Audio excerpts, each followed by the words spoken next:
জাতীয় দলের খেলা নেই বেশ কিছুটা সময় ধরে। অবশ্য টাইগার ক্রিকেটারদের ব্যস্ততা তাতে থেমে নেই।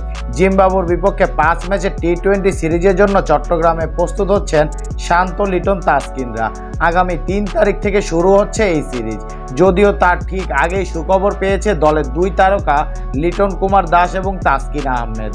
আজ আইসিসি টি-20 ক্রিকেটারদের র্যাঙ্কিং প্রকাশিত হয়েছে। বাংলাদেশি ব্যাটারদের মধ্যে এক ধাপ এগিয়েছে লিটন দাস। ব্যাটারদের মধ্যে তার অবস্থান এখন 29 নম্বরে। টি-20 ফরম্যাটে দেশের সেরা ব্যাটার তিনি। এছাড়া 32 নম্বরে আছেন অধিনায়ক নাজমুল হোসেন শান্ত। সাকিব আল হাসান আছেন 70 নম্বরে।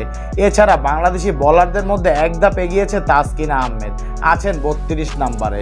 দেশের বোলারদের মধ্যে সেরা অবস্থানে আছেন মুস্তাফিজুর রহমান 24 নম্বরে। তবে র্যাঙ্কিংয়ে বড় উন্নতি দেখা গিয়েছে পাকিস্তানি ক্রিকেটারদের।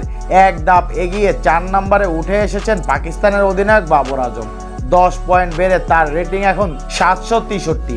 এদিকে তালিকায় শীর্ষে থাকা সূর্যকুমার যাদবের রেটিং 861।